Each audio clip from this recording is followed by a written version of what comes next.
Good evening.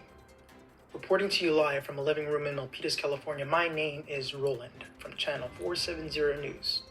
I'm here today with my co-host Adriana in a panel of subject matter experts. Tonight, we will be doing an in-depth coverage of portable CT scanners. What is this portable CT scanner, you may ask? Allow Adriana and I to provide you with some basic information. Hello everyone, and thank you, Roland. Let me start by explaining what a CT scanner is. CT stands for computed tomography. This process involves creating cross-sectional tomographic plane images of any part of the body. That is right. Patients are scanned by an X-ray tube rotating around the body part being examined, right? That is correct. A detector assembly measures the radiation exiting the patient and feeds back the information referred to as primary data to the host computer. After the computer has complied and calculated the data according to the presented algorithm, it assembles the data in a matrix to form an axial image, where each image or slice is displayed in a cross-sectional format. Most scanners in use today are third-generation variations that have 4 to 320 rows of detectors in a single array. This provides an increase in the scanning field and requires X-ray beam to be cone-shaped to encompass the full detector array. Many of today's CT scanners are deployed in hospitals, especially stroke centers, where CT scans rule out the possibility of a hemorrhagic stroke. This gives the primary physician the ability to start thrombolytics if necessary to stop the effects of the stroke. Most CT scanners are fixed scanners, and patients would need to be transported to the CT room to have their exam performed. Why portable CT scanners, you may ask? Well, in order to understand the why, we have to know the when. Which is why we have our historical expert, Melissa, who will provide you with the history of portable CT scanners. Take it away, Melissa. Thank you, Adrian Roland. Melissa here from windy Antioch, California, and today we're going to be discussing portable CT scanners. In around 1949, there became a surge in demand for a portable CT unit, but it wasn't until 1970s when the first launch of the portable CT scanner came into fruition through a company called Medical Coaches, Inc. It scanned the brain as well as cross-sectional images of the heart. In about the 1990s, portable CT scanners really grew in popularity. And today, these devices are used in the OR and as well as mobile units across the world. A few of the companies that make these units are GE, Toshiba, Philips, and Siemens. Back to you in studio, Adrian Roland. Thank you so much, Mel, for that breakdown in history.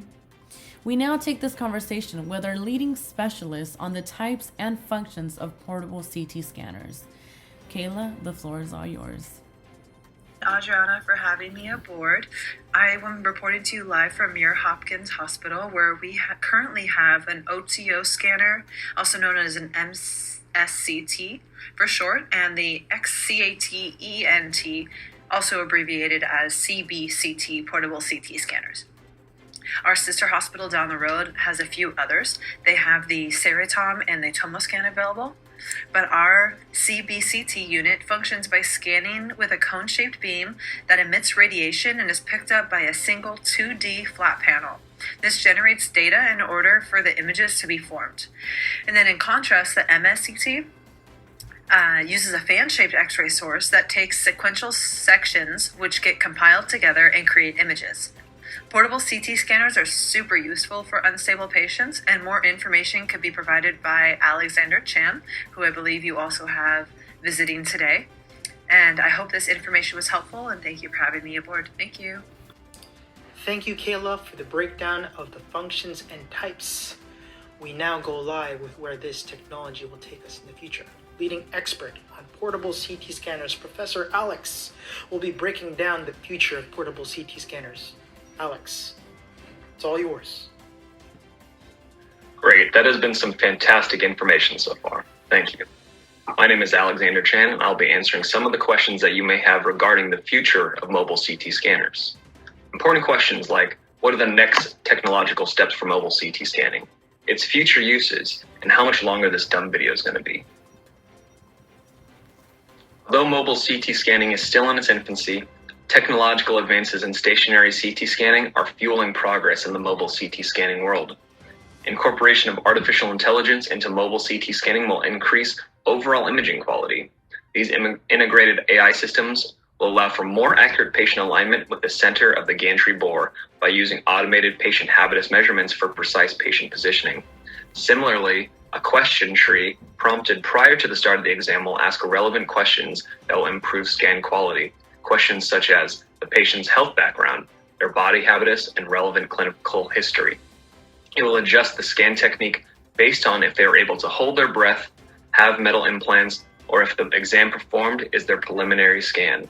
All of these automated advances will reduce overall patient exposure, increase image quality, and reduce any noise from internal implants. With mobile CT scan times as short as 2 seconds, there have been great improvements since early CT imaging, which could take several hours. While most mobile CT units utilize a 128 slice helical scanner, there are efforts to increase that to 640 slices per scan. Similarly, next generation stationary CT technology is spreading into mobile scanning. This technology is known as photon counting computed tomography, otherwise known as PCCT. These advances in mobile CT scanning have similar outcomes: shorter scan times, higher image resolution, and reduced patient exposure. Although still under development, PCCT will change the game entirely. This will allow for visualization of extremely small details, increase contrast resolution, and provide more accurate tissue density measurements. Once developed, mobile PCCT will have uses in many departments, such as brachytherapy, external beam therapy, and will have a focus on orthopedic, spinal, and abdominothoracic surgeries for real-time multi-sectional imaging. Once again, thanks for having me so that I could speak on the future of mobile CT imaging. Back to you, Roland and Audrey. It seems the future of portable CT scanners appears bright. This is Roland, Channel 470 News, signing off. My co-host. Thank you, Roland, and I want to thank you all tonight for watching. We'll see you back again tomorrow at 4 p.m. Thank you and good night.